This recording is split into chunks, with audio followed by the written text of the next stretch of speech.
joining us again today on Practical Church Planting. My name is Brian Androsian, and with me is Dylan Dodson. And today we're going to give you 6 habits to help you remain faithful in ministry. And this episode is brought to you by Mission Support. Mission Support knows you want to be effective in ministry, but if you're like most pastors, you probably feel like you never have enough time, energy, or expertise to get everything done. And so Mission Support comes alongside pastors like you as a guide to provide the expertise to do the things you don't know how to do and give you back the time you desperately need. So whether it's bookkeeping, SEO, payroll, websites, or any other services, you can talk with a guide today at missionsupport.com and go from feeling scattered to focused on your mission. It's possible to love being a pastor again. So that's at missionsupport.com. And if you tell them you heard about them from Practical Church Planting, whatever service you go with, they'll give you 10% off. Yeah. So check them out, missionsupport.com. Tell them you heard about it on Practical Church Planting. All right, what are we doing? 6 habits to help you remain faithful in ministry.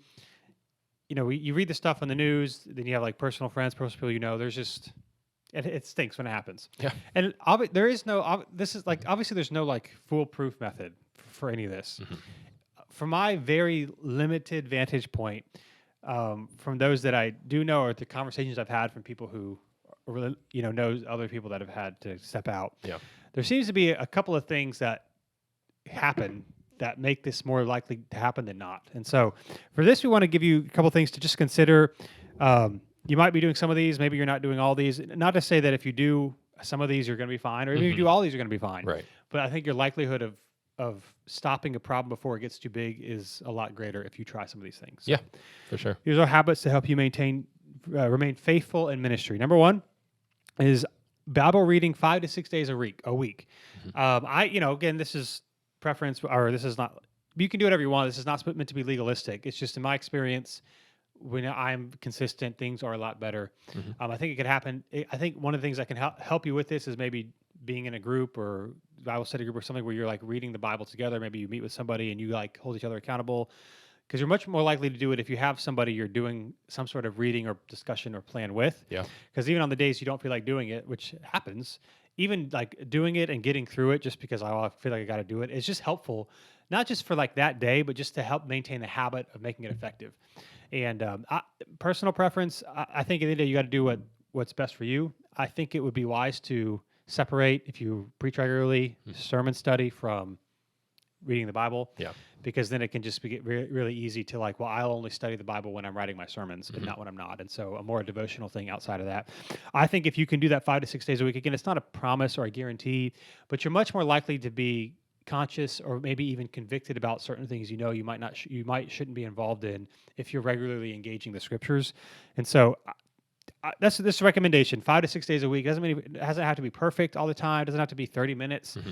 And I do think having somebody that you're reading the Bible with or studying the Bible with, and it could be a group that you're discipling, it could be a peer, like it doesn't have to be, I don't know. I just think that can help you in the days that you don't want to do it, to help you maintain a habit. Yeah, and I think I think it's helpful to not get super, not necessarily legalistic, but not super rigid about it. In other words, what I'm saying is I've definitely had times, maybe this is just personal, where like I wanted to like say read X amount a day or X amount of X amount of like minutes or time period a day, which I think can be good. But then in times where mostly due to my own faults or whatever, but like where it wasn't able to happen for that amount of time, it's easier just to not do it than to do it kind of lesser than, if that makes sense. Like if I'm not able to, if for whatever happens and I was planning and having a half hour or an hour or whatever, and I know I'm not gonna have that much time, it's then easier to say, well, I won't do it because I don't have the time allotted to do it, or I didn't manage my time well enough to have that, rather than I just need to do something, and I'd rather have 10 minutes than no minutes. You know what I'm saying? And so it's better to just have it that we're going to be doing something. And I don't know. I've definitely seen. We've got a lot of kids at home, and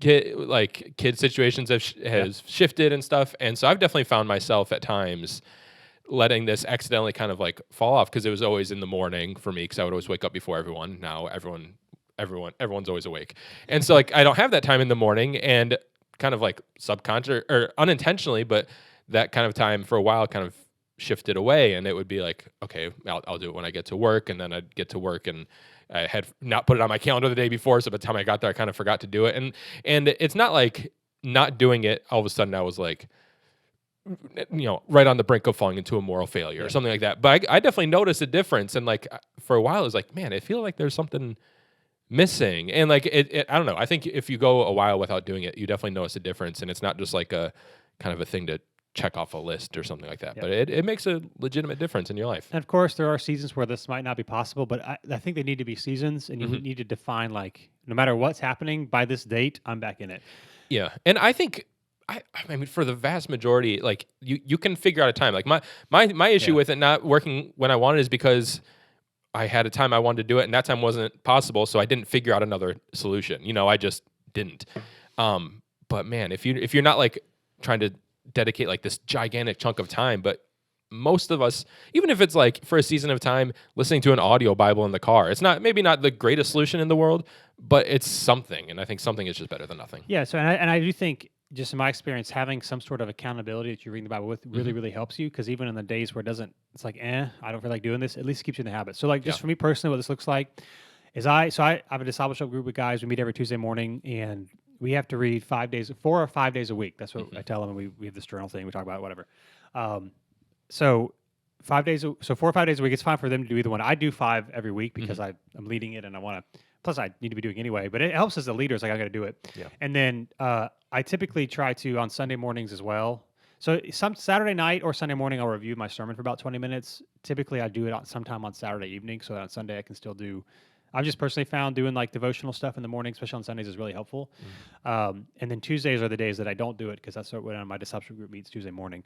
And so I do typically 6, sometimes 5 days a week. Yep. But even having that like expectation of, we're going to talk about it, even if days I'm like, I just got to get through it. Yeah, it's not ideal, but the benefit is the habit is still there. So now I'm more, you're just more subconsciously thinking, well, I got to do it every day, which can really, really help. So again, it's not a great, it's not like, obviously there's none of these are foolproof, but my guess is a lot of times when we start slipping into habits and things that could take us out of ministry, this is one of the first things to go because we're not, we're justifying it. We're busy. We got a lot of stuff going on, and, unintentionally that can go away. So having Bible reading as a habit 5 to 6 days a week can be really, really helpful. Yep. Number 2, a consistent meeting asking real questions. So again, you got to figure this out, what this looks like for you in your context and who you're with. In my context, I've mentioned this before. So a pastor friend of mine, we meet every other week. And if one of us is out, we'll move it, like rotate our schedule. What we do is we meet every other week. And then like last week I was out of town at an assessment for the Acts 29. And so we just pushed it a week. So like we actually, if we miss a meeting, we're not waiting a month unless the next one has to miss the Thursday. Like we actually alter the schedule. So it's just 3 weeks. Like we're really intentional about it. What I found is a consistent meeting where you and someone else are asking each other real questions is really, really helpful. And what often happens too, like, especially like, let's say you're trying to pursue like sexual integrity, and you have like accountability partner questions, whatever, or you might have someone who gets your reports that you've got like Covenant Eyes or something, or like every once in a while might ask you how things are going.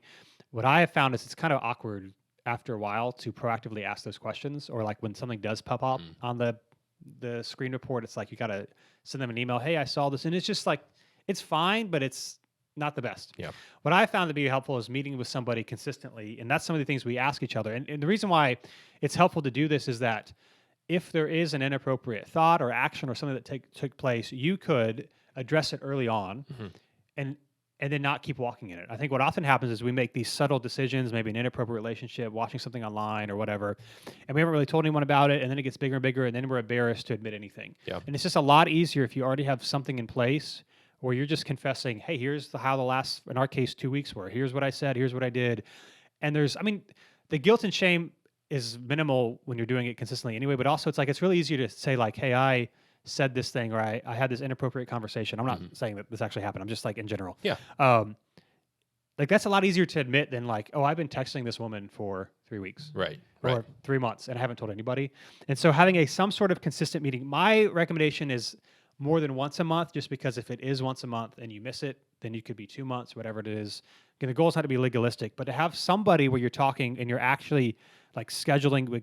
Me and the guy we meet with, we have a Google Doc of questions that we ask each other. So like we know it's coming. It's not like this awkward thing. So anyway, I think, again, I don't know all situations, but I would be willing to bet the ones that I do have a little bit of information on, and the ones that I've told that, I've talked with other people who've known people who have had these inappropriate relationships. None of them were doing this. So I'm not saying you should do about, I think if I were to pick one, and I can just speak from my own life too, how helpful it's been for me. It's a consistent, ideally more than just once a month if you can make it happen, where you're meeting with someone and you're proactively asking each other questions. Because it's really easy to admit, hey, where you're falling short than hiding something for 6 months. And then you've justified it in your mind and you might pursue something that you would regret. So Yeah, I think that's one of the biggest like benefits of it is you don't have to, obviously you don't have to wait until something is like kind of bigger than you can handle to try and then bring it to someone and you're kind of starting this conversation from scratch. Yep. But also on the flip side, if you're seeing something in somebody else, you're also not only seeing it once it's, big enough for everyone to see, or it's not like, oh, we've never talked about this before, but now I got to bring up this thing. And I get like some that's going to happen as a pastor sometimes with people in your church, but when it's talking about like with someone who's not in your church or someone who's just a friend and stuff, you may not see these things until it's like, hey, this is a really big issue, and now all of a sudden we gotta not just address it, but kind of dig back to where it started, kind of deal with all the facets of it, where if you're just meeting consistently and talking about what these issues are, then you can actually hopefully at least try and address it head on and catch it before it gets kind of too big to handle, too big to manage personally. And just some tips on this, because again, I would say this is the biggest thing that will help you, is that it should be someone local, even if you don't see each other really outside of that. It's much easier when it's in person, not over Zoom. And it needs to be something where you're mutually doing it together. So I don't think it's going to work as well if you have somebody who's like just asking you the questions, or you're the one just asking them the questions. Then because then for one of you it becomes like, oh, I have to do this. Like it's a work thing, or it's a checking off whatever. Like I've got to make sure they're doing okay. And then it's like at some point you probably want to stop doing that, but then it feels weird. Like how do you end? Yeah, like you said, who says we're going to stop? And so I would recommend reaching out to someone. If you're in ministry, also if you listen to this, if you're a pastor, I'd recommend doing it to someone outside of your church, just so you can be honest and not have to be worried about anybody saying anything, whatever. Yeah. Or you're getting fired or something like that. I don't know, for something really small. So not to say there aren't instances where you should get fired. Right. But anyway, I would do consistent. It needs to be someone local that you actually can see. Or if you want to drive, maybe you both drive 30 minutes, that's fine. But I wouldn't recommend someone over, online or that you can't actually see physically. So. Right.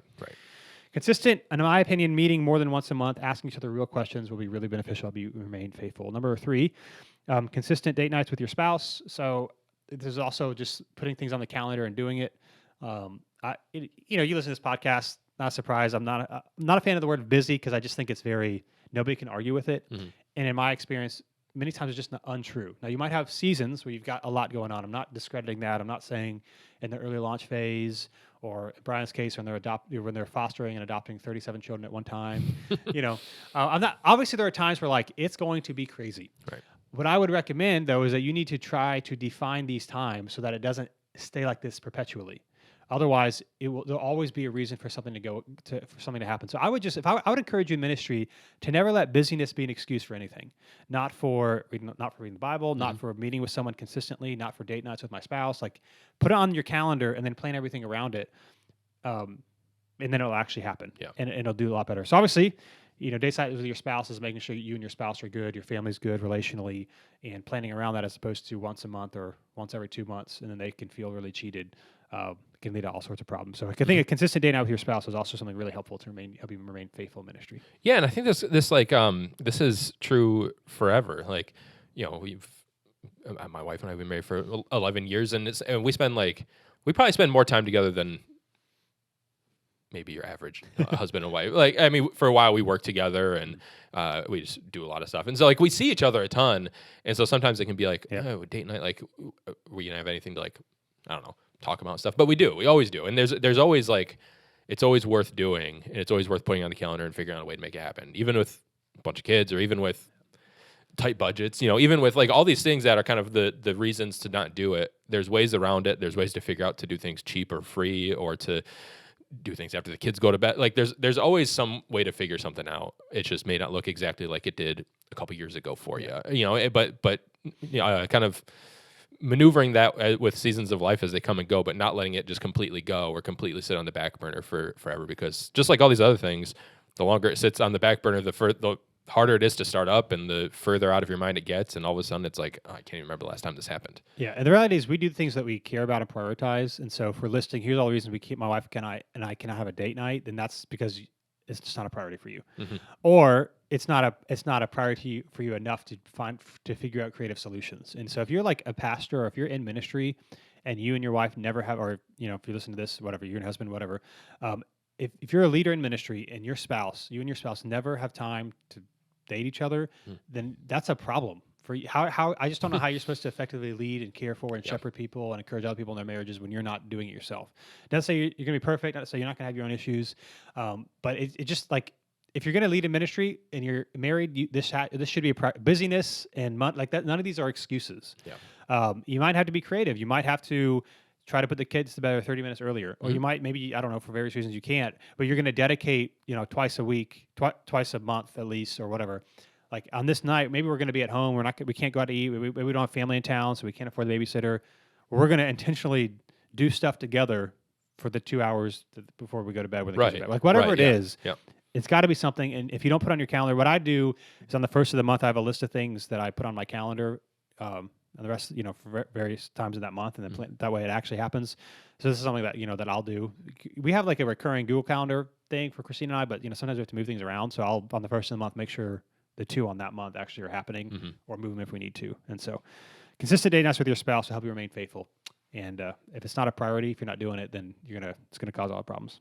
Yeah, I mean, your relationship with your spouse and your kids are like they're more important than your relationship they're more. It's more important to lead there and have a good relationship there than it is to plant your church. I mean, honestly, like that's the outside of your relationship with God. Those are the relationships that matter the most. And so if planting the church or being in the launch phase is causing you to put everything else to the side, now it doesn't mean things won't be adjusted, but just to like forget everything else, then that's a problem, and that's not going to plant a healthy church because this is more important than starting this new church is. Yeah, real quick as a side note, so I get to serve as one of the assessors for Acts 29, so I get to go to a handful of assessments a year, and it's always it's a joy, it's a privilege, and it's all those sort of things. I think what's funny, maybe if you know anything about Acts 29, you might be thinking like theology, Theo Bros or whatever. And I think especially at assessment, I think a lot of people coming in thinking we're going to talk about strategy and mission and discipleship, whatever.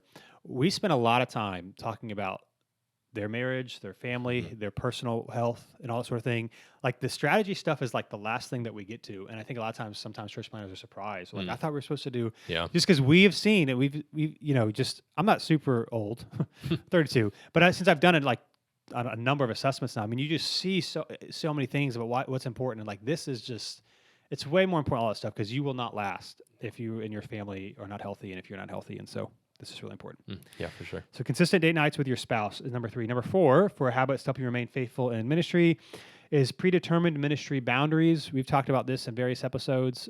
Again, something that I really press in on when it comes to church planters is you've got to decide, like, what are the boundaries that we are going to commit to so that we are healthy? So things like, what's the max number of nights out we're going to be a week? Or what time am I going to get home on what days? Yeah. Date nights, stuff with my kids. Like you have to predetermine, even like Saturdays, like rests. Like, hey, I'm not going to do stuff on these days or whatever.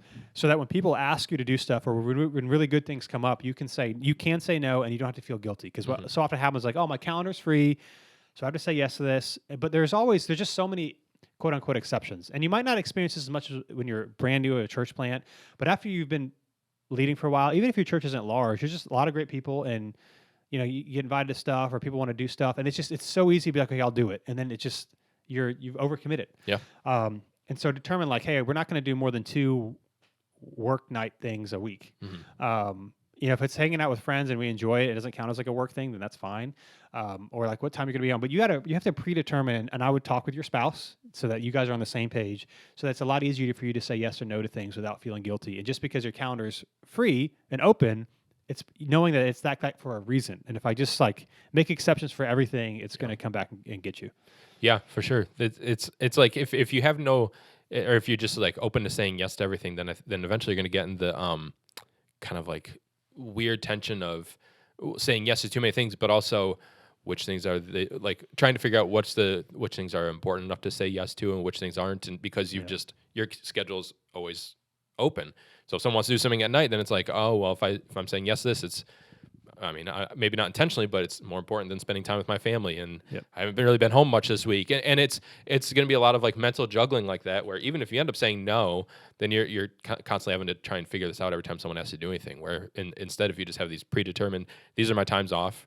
Obviously, there's a lot more boundaries than just that, but just talking about times off, these are my times off. So if somebody asks, I don't got to figure out like, oh, what else do I have Yep. going on this week? Is this going to be too much? It's just, no, I can't do it. And here's another day, or here's another time it's available, and it will, unless it's a dire emergency, 99.99% of the time, it'll always work out just fine. Yep. Like people are, most of the time, people are flexible, just like, just like we have to be flexible sometimes. And so having these predetermined, this is not when I'm working, it's going to be helpful for you, your marriage, for your church, for everybody. Yeah, and it's okay if you got to push having someone over for dinner or whatever a couple of weeks. Like Mhm. people are fine with that. We're the ones that feel like, oh, we got to do it this week. Most people don't expect that, and so Yeah. you got to predetermine boundaries, or you'll run into a lot of trouble. Number 5 is to take multiple breaks a year. So not like I'm going to take a day off here. Like it doesn't have to be super long and multiple weeks, but I would at least 2 or 3 times a year know you're going to be gone for like 3 or 4 days, or just not working or not at the church. I know everyone's financial situation and family life is different, so it's not like you can necessarily go somewhere. But you should just know it's going to happen. And if it's like you're coming towards the end of the year, like we are now, and Mhm. you're like, I never like we took one vacation, we took like 4, like that's just Yeah. not a good thing. What I found again, I know when you're smaller, it's harder to plan because it's like like today somebody texted me this morning and asked if I could preach for them in like 2 months, and it's like I don't I don't know at the top of my head. Like if you're Yeah. larger, it's like sure I can do this, Mhm. whatever. But what I would encourage you, and we've talked about this in the past, is even if you're smaller, go ahead and planning it on the calendar. And if it's on the calendar, you will find a solution. Right. And that's what I would recommend. Maybe a couple months out is like say, hey, when's the next time we're going to take a few days or whatever? What's next Sunday? Next time I'm not going to be there on a Sunday. And just if you just pick it, you will find a solution. If you're always like wondering when it can happen and like it's never going to happen. Mhm. So I'd be really again going back to the proactive boundaries. I think being proactive with your breaks because again, based on the number of staff you have and the church, whatever, it's a little bit easier than others. I get it to just take a break. But if you proactively plan it, it will actually happen. And so you want to make sure you're doing that. Yeah, and breaks can be free. Like Yeah. in other words, it's not saying like take multiple vacations a year. Yeah. If you can make that work, then great. But like there's such thing as a staycation and not going anywhere. And Yeah. as long as I mean, sometimes it's good to just like turn your brain off. But also, if you're just spending like 4 days just sitting at home watching Netflix, you probably won't feel that Right. rested. And so it'd be a good idea to think through what that's going to look like. But it doesn't mean it has to cost. It doesn't mean it has to cost any money. But it doesn't mean it has to cost much money or they have to plan this huge elaborate thing. It can just be a way to relax. But like you said, it's not going to happen if you don't plan for it. You're never going to come up to a week and be like, I don't have much going on this week. I might as well just take the week off. Yeah, right. Like it's not going to happen. That's There's not- that's always right. stuff that needs to be done, but it will happen if you plan for it to happen, and then that's how to make it work. Yeah. So if you never take any breaks, oftentimes you won't realize how meh you feel until you take a break. Is how often it true. works. So help you remain faithful, just like pacing yourself again, like not meeting people with boundaries. You might have to wait a few weeks. It's just going a little bit slower so you can last over a long period of time is much, much better. Yes. And if you're not taking any breaks, you're much more likely to just make bad decisions because you're tired and yeah, you haven't rejuvenated. And if you're planning for these breaks, you will Yeah. make everything else work around will. it. In other words, stuff isn't going to fall behind. Is if you know it's coming, you'll know what needs to be covered or who you need to. If you need to ask for help to cover things, or if you need to get work done ahead of time, like everything will go on the way it should be, and it's not going to like cause the church to like fall behind in work or things like that if you're planning for it. And so, I think regardless of what your staff looks like or what stage you are at church, you can make this happen. It just might take a little bit of planning. Yep, and it's different. Different seasons. Like for us, we're guaranteed at least 3 times a year. In August, we do like a family little beach trip every year. Sometime between March and May, we'll do something, and then the last week of the year, we don't have services and we take the whole week off. Yeah. Now, there are little pockets of things other times, but like I at least know there's going to be at least 3 times a year where. For sure, things are going to happen, and then some other places as well. But anyway, taking multiple breaks a year is really, really helpful. And then last but not least, number 6, get around other pastors and ministry leaders. So I would say, I don't know. I mean, I think consistently meeting with someone is really, really important. And I think a lot of times when we find ourselves in trouble, we are not doing this. Because most people just in general aren't doing this. I think this last one, getting around other pastors and ministry leaders, is important and often overlooked because, again, we've got stuff going on. We don't prioritize our time so well. And so when the monthly pastor gathering, let's say in your area comes up, or quarterly or whatever, it wasn't on your calendar, and so it's like, oh, actually I can't make it, as opposed to like actually putting it on there. And so if you're not around other people to encourage, it's not just about like going to conferences or going to these things to like learn a bunch of stuff. It's also just being encouraged by one another, talking through what other people are going through, remembering you're not by yourself. Yeah. And so I would just highly encourage you, if you have something like this in your area, to actually prioritize it. If you want relationships with other pastors and ministry leaders, this happens by actually prioritizing it and not being the one that's like, well, it depends on who else is coming. I would just encourage you, if you have something like this, commit to it. I mean, some people can go to like 5 of these. I don't think that's helpful. Pick one, maybe 2 if you really want. Well, you really want to, that you're actually going to invest in, and whether or not they're part of your denomination or network or whatever, like that's kind of irrelevant. It's just you need to get around other people, and so that will really help you if you're trying to be proactive about that. And again, based on where you are, this might not be an option for you. Although I think there are a lot of options. You just have to like find them. But if it is, you have to prioritize it. You have to. If it's like, I'll be there when I can make it, it's kind of like, if we're being honest, church attendance for a lot of people post-COVID, like I'll be there if I have nothing else going on. And then, you don't show up very consistently. So I would get around other pastors and ministry leaders. Typically, if you have some sort of regular gathering in your area, making it a priority to be there. Yeah. And, oh my goodness. It fell out of my head. That's such a good point. Well, I don't know if it's such a great point, but it fell. My point was so good. That's what I'm saying. Right. It blew me away. Blew it out of my head. Yeah. No, but and kind of like you were saying, it's like not to treat these as like information gathering, as information gathering as a priority, like for things that Acts 20, not like that we've done in this area. A lot of times there's a topic, I guess you could say, like of what's being discussed, which is cool and great. And I mean, same with every conference, every speaker's got like things that they're going to talk about. And it's not that there isn't things to learn, but if you're just focusing around like, well, this applies to me, or this topic doesn't apply to me, so I'm going to go here, or I'm not going to go here, then I think you're missing the point. Like, cool if we learn something, but like in reality, the more important thing is the people that are there. And same with, regardless of what this looks like, and the more you go, the more you build those relationships. And so I don't know. I think it's more helpful to just kind of ignore what the topic is, even if it doesn't apply to you at all. If it's like mega churches, and it's like, okay, well, I'm not a mega church, but if that's the only thing in your area, then just go to it. And it maybe nothing applies to you at all, but it's better than just never having anything. Yeah. So with all these habits to remain faithful ministry, it doesn't happen by accident. And it's going to it's going to take time out of your schedule if you want to actually last. And I think, again, the problem that we often run into is I've got these things going on. I haven't prioritized my time very well. And so I'm always running from thing to thing. I don't focus all the best. I spend a lot of time on my phone, whatever. We've got various things we've talked about on productivity through the episodes. So we don't do it because it's not like urgent in the moment, and it leads to problems. So if you want to remain faithful, just know there's going to be a time and probably a monetary investment to make this happen. And when we get off track, that's when we have problems. So don't expect it just to happen. It's going to be inconvenient in the short term at times for long-term health and faithfulness. Yep, for sure. So those are 6 habits to help you remain faithful in ministry. Thanks so much for being with us. Again, you can check out missionsupport.com. Tell them you heard about them from Practical Church Planting to get 10% off. Also, if you want more resources for us, we got a lot of free ones at practicalplanting.com. We've got a free Church Planters guide to social media. Yep. And if you're on Facebook, make sure you join the Practical Church Planting Facebook group. A lot of people are asking questions in there, and we are almost at 2,000. Maybe by the time this airs, we'll be at 2,000. Yeah, just about. Anyway, thanks for listening. We'll be with you next week on Practical Church Planting.